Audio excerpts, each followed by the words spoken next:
तो हेलो मेरे प्यारे बच्चे एवं बच्चियों, आप लोग कैसे हैं? उम्मीद है कि आप लोग बहुत अच्छे होंगे।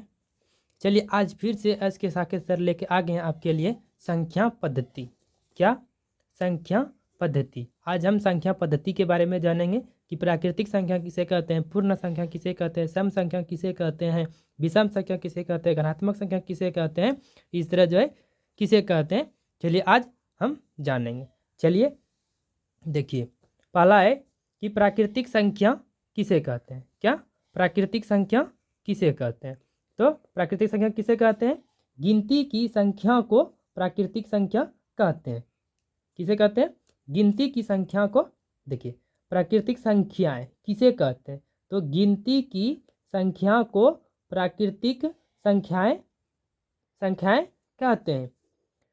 शून्य को छोड़कर शेष संख्याएं जैसे 1, 2, 3, 4, 5, 6, 7, 8, 9, 10 इस तरह डॉट डॉट इन्फिनिटी तक, अनंत तक होता है। मतलब गिनती की संख्या, गिनती तो क्या होता है, जहाँ तक आप लिख सकते हैं गिनती की संख्या को प्राकृतिक संख्या कहते हैं। तो क्या लिखना है? गिनती की संख्या को प्राकृतिक संख्याएं कहते हैं, शून्य को छोड़कर। इसमें जो है गिनती की संख्या में सिर्फ शून्य को छोड़ देंगे और शेष जितना भी है सब क्या जाएगा? प्राकृतिक संख्याएं हो जाएंगे। ठीक ना? चलिए ये तो हो गया। चलिए आगे बढ़ते हैं। उसके बाद है कि पूर्ण संख्या किसे कहते हैं। क्या है? पूर्ण संख्या किसे कहते हैं? तो पूर्ण संख्या किसे कहते हैं? प्राकृतिक संख्या में जीरो को सम्मिलित कर लेने पर पूर्ण संख्याएं बन जाता है। क्या? प्राकृतिक संख्या, ये जो देखिए, ये प्राकृतिक संख्या जो है, इसमें देखिए जीरो को छोड़कर से संख्याएं प्राकृतिक संख्या होती थी, और पूर्ण संख्या में सिर्फ प्राकृतिक संख्या में जीरो को सम्मिलित कर लेने पर पूर्ण संख्याएं बन जाता है। पूर्ण संख्या में सिर्फ क्या करना है, इसमें जीरो ऐड कर देना है तो पूर्ण संख्या बन जाएगा, और प्राकृतिक संख्या में सिर्फ जीरो को हटा देंगे, प्राकृतिक संख्या बन जाएगा। ठीक, चलिए आगे चलते हैं। इसमें जैसे में जीरो को मिला देंगे, सिर्फ जीरो को मिला दें, उसके बाद 1, 2, 3 गिनती वाला इसमें लगा देंगे, जीरो को लगा के, उसके बाद क्या बन जाएगा? ये पूर्ण संख्याएं बन जाएंगे। चलिए आगे देखते हैं। आगे है, चलिए आगे देखते हैं। आगे है क्या? सम संख्या किसे कहते हैं। क्या है? सम संख्या किसे कहते हैं? तो सम संख्या किसे कहते हैं? वे सभी संख्याएं जिन्हें 2n से निरूपित कर सकते हैं, यानी कि जोड़ा संख्या सम संख्याएं कहलाती है। जोड़ा संख्या क्या कहलाती है? सम संख्या कहलाती है।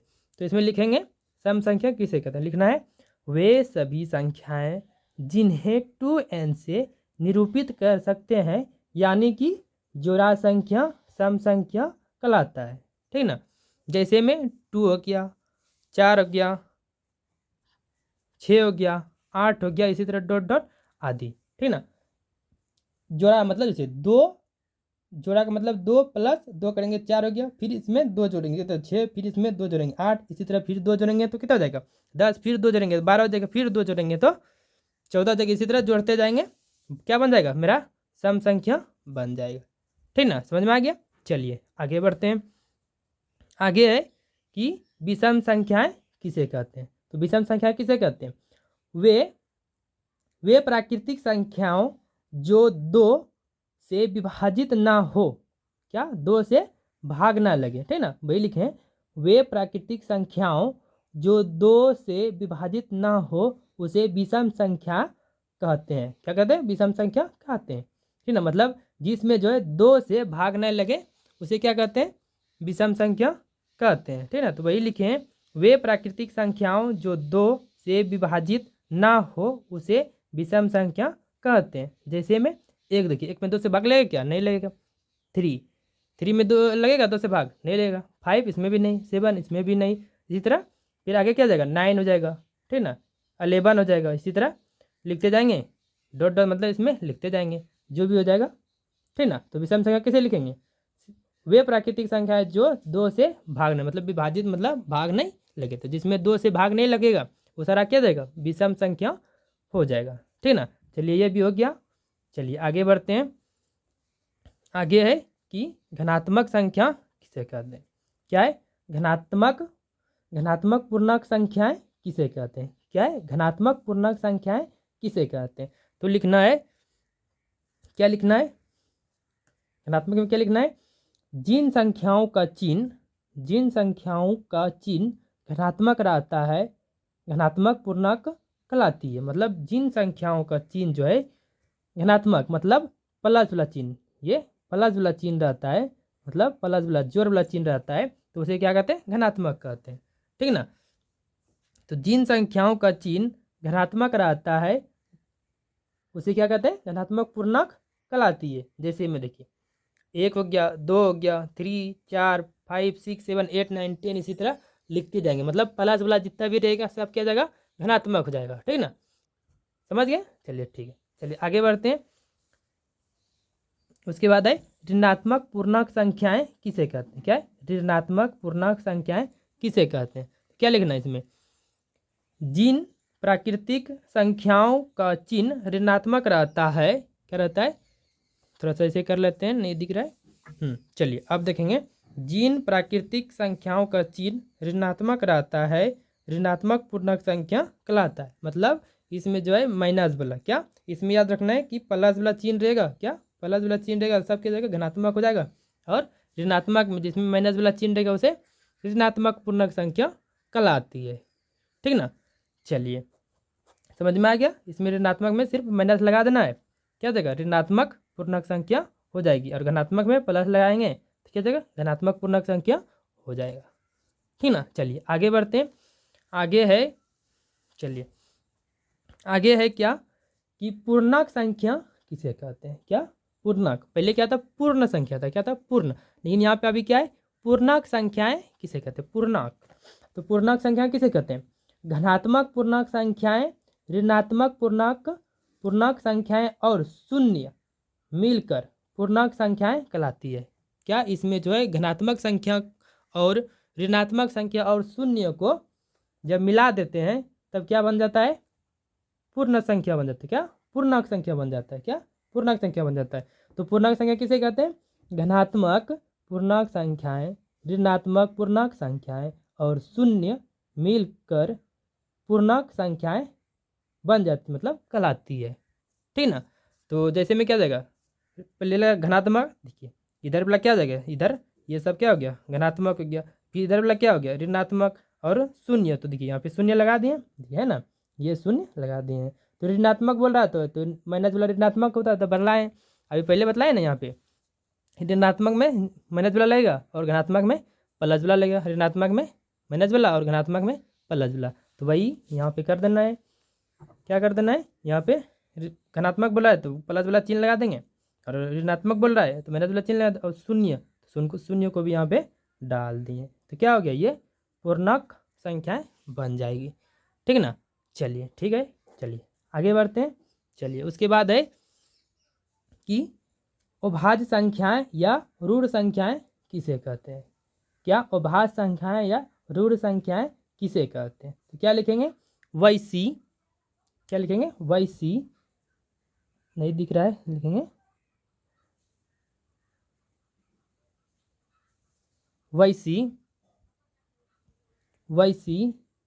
वैसी संख्याओं को अभाज्य संख्या कहा जाता है जो एक एवं स्वयं से पूर्ण विभाज्य हो एवं अन्य किसी दूसरी संख्या से अविभाजित होता है। क्या, अविभाजित होता है। ठीक ना। देखिए एक एवं स्वयं से, मतलब एक और स्वयं से विभाज्य, मतलब क्या, एक और स्वयं से जिसमें भाग लगेगा उसे क्या कहेंगे, अभाज्य संख्या या ऋण संख्या कहेंगे। ठीक ना। तो वही लिखे हैं कि वैसी, क्या, वैसी, नहीं दिख रहा है, थोड़ा सा इसमें लिख देते हैं ब्लू पेन से, वैसी। ठीक ना, इसको काट देते हैं, वैसी। ठीक ना, दिखा रहे हैं, वैसी संख्याओं को अभाज्य संख्या कहा जाता है जो एक एवं स्वयं से पूर्ण विभाज्य हो एवं अन्य किसी दूसरी संख्या से अविभाजित हो। मतलब बोल रहा है एक और स्वयं से जो जिसमें भाग लेगा उसे अभाज्य संख्या या ऋण संख्या कहेंगे, और उसके अलावा दूसरे किसी से अविभाजित होता है तो उसे अभाज्य या ऋण संख्या कहेंगे। जैसे देखिए 2 है तो 2 से एक और स्वयं से भाग लग रहा है ना, जैसे 3 है तो 3 में एक और स्वयं से भी भाग लग रहा है। जैसे 5 है तो एक और स्वयं से भाग लग रहा है। इसी तरह जैसे 7 है तो 7 में एक और स्वयं से भाग लग रहा है, ठीक ना। इसी तरह इसका उदाहरण है, ठीक ना, इसको लिखते जाइए। ठीक, चलिए आगे बढ़ते हैं। चलिए आगे बढ़ते हैं। भाज्य संख्या किसे कहते हैं? क्या भाज्य संख्या किसे कहते हैं? तो वैसी संख्याएं जो स्वयं और एक के अलावा किसी से भाज्य हो उसे भाज्य संख्या कहते हैं, ठीक ना। बोल रही है, वैसी संख्याएं जो स्वयं और एक के अलावा किसी से भाज्य हो उसे भाज्य संख्या कहते हैं। जैसे 4, 6, 8, 9, 10, ठीक ना। उसके बाद 12 हो जाएगा, 14 हो जाएगा, इस तरह, ठीक ना। इस तरह हो जाएगा। मतलब बोल रहा है एक के अलावा किसी से भाज्य हो, मतलब एक के अलावा किसी से भी भाग लेगा उसे क्या कहेंगे? भाज्य संख्या कहेंगे, ठीक ना। तो वैसे लिखना, वैसी संख्याएं जो स्वयं और एक के अलावा किसी से भाज्य हो उसे भाज्य संख्या कहते हैं, ठीक ना। जैसे में लिखा हुआ है आप लोग फटाफट लिखते जाइए, ठीक ना। उसके बाद आगे है परिमेय संख्या। तो परिमेय संख्या किसे कहते हैं? वैसी संख्याएं जो p/q के रूप में हो, p/q के रूप में हो, जहां p एवं q कोई पूर्णांक संख्याएं हो, तो q इक्वल टू बराबर नहीं 0 हो तो उसे परिमेय संख्या कहते हैं, ठीक ना। बोल रहा है p/q के रूप में हो, ठीक ना। जहां p एवं q कोई पूर्णांक संख्याएं हो तो p इक्वल टू 0 नहीं हो तो उसे परिमेय संख्या कहते हैं, ठीक ना। फटाफट आप लोग लिखते जाइए। जैसे p/q में कैसे लिखेंगे? जैसे 3/7 हो गया, -4 हो गया, ठीक ना, आदि, ठीक। इसी तरह लिखेंगे। उसके बाद चलिए आगे बढ़ते हैं। आगे है वो परिमेय संख्या किसे कहते हैं? तो वैसी संख्याएं जिसे p/q के रूप में नहीं दिखाया जाए या नहीं लिख सकते हैं उसे क्या कहते हैं? जबकि p एवं q कोई पूर्णांक संख्याएं हो, p और q कोई पूर्णांक संख्याएं हो तथा q इक्वल टू 0 हो, ठीक ना, इक्वल टू 0 हो उसे वो परिमेय संख्या कहते हैं, ठीक ना। तो याद रखना, वैसी संख्याएं जिसे p/q के रूप में नहीं दिखाया जा सकते हैं जबकि p एवं q कोई पूर्णांक संख्याएं हो तथा q इक्वल टू 0 बराबर नहीं हो उसे वो परिमेय संख्या कहते हैं। जैसे में हो जाएगा √4, √3, √5 इत्यादि, ठीक ना। याद रखना, परिमेय और अपरिमेय संख्या, मतलब कि रूट वाला दिया, रूट वाला भी आएगा। जैसे √16 हो गया, √16 इसका वर्गमूल 4 आएगा, मतलब जिसका वर्गमूल निकल जाएगा वो क्या जाएगा? परिमेय संख्या से क्या जाएगा? ये परिमेय संख्या जिसका वर्गमूल निकल, जैसे मान लो √81 है, जिसका वर्गमूल कितना हो जाएगा? 9 हो जाएगा। तो ये रूट वाला जितना है वर्गमूल वाला, जिसका जितना भी वर्गमूल निकलेगा वो क्या जाएगा? परिमेय हो जाएगा। और जिसका रूट नहीं निकलेगा वो क्या जाएगा? वो परिमेय हो जाएगा, ठीक ना। ये चीज़ हरदम ध्यान में रखना, ठीक। उसके बाद रूट में भी लगा सकते हैं। देखिए जैसे रूट, यहाँ पे √4 का वर्गमूल कितना होता है? 2 होता है। तो ये क्या हो गया? परिमेय हो गया। लेकिन यहाँ पे ये माइनस लगा दिया, क्या लगाते हैं? माइनस लगा दिया है। माइनस लगा तो माइनस वाला क्या जाएगा? वो परिमेय में जाएगा, ठीक ना। ये ध्यान रखें। चलिए आप लोग को कोई दिक्कत होगा, चलिए आप लोग फटाफट लिख लीजिए। यदि आप लोग को कोई दिक्कत है तो कमेंट में लिख कर ज़रूर भेजें, ठीक है ना। चलिए अगले वीडियो में मिलते हैं। Thank you.